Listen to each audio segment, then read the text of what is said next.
भयसो रामनी, राम टेकड़ी और पहाड़ों की कहानी बहुत पुरानी बात है। गांव के बाहर एक छोटी सी टेकड़ी थी जिसे सब राम टेकड़ी कहते थे। कहते हैं यहां भगवान राम कुछ समय ठहरे थे, तभी से इस जगह का नाम राम टेकड़ी पड़ा। टेकड़ी के चारों तरफ हरे भरे जंगल थे और जंगल में एक सुंदर भैंस रहती थी जिसे लोग प्यार से भैसो रामनी कहते थे।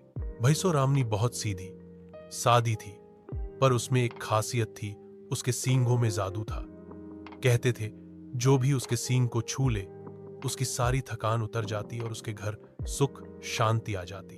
गांव में 4 पाड़े रहते थे, काला, धौला, भूरेला और चित्तकबरा।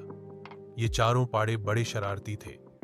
हर रोज गांव की फसल चर जाते, लोगों की रस्सियां तोड़ देते और तालाब में कूदकर गंद मचाते।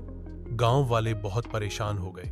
एक दिन गांव के बुजुर्गों ने कहा, इन पाड़ों को सबक सिखाने का एक ही तरीका है, इन्हें राम टेकड़ी की छोटी तक ले जाओ और भैसो रामनी से मिलवाओ, वह इन्हें सीधा कर देगी। गांव के कुछ लड़के पाड़ों को हाँक कर राम टेकड़ी पर ले गए। चोटी पर पहुंचते ही भैसो रामनी सामने आ गई। चारों पाड़े उसे देखते ही डर गए, क्योंकि उसके माथे पर सूरज जैसी लाल बिंदी थी और सींगों से चमक निकल रही थी। भैसो रामनी ने जोर से हुंकारा मारा, शरारती पाड़ों, अगर गांव में रहना है तो गांव वालों का आदर करना सीखो, वरना इस जंगल में ही भटकते रहोगे।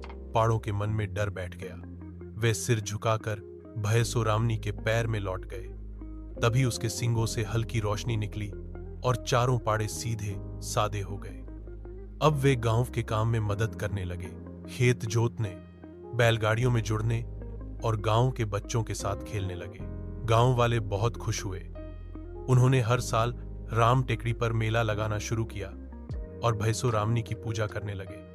और कहते हैं आज भी जब कोई बच्चा शरारत करता है तो बुजुर्ग कहते हैं जरा राम टेकड़ी पे भेज दो, भैसो रामनी सब ठीक कर देगी।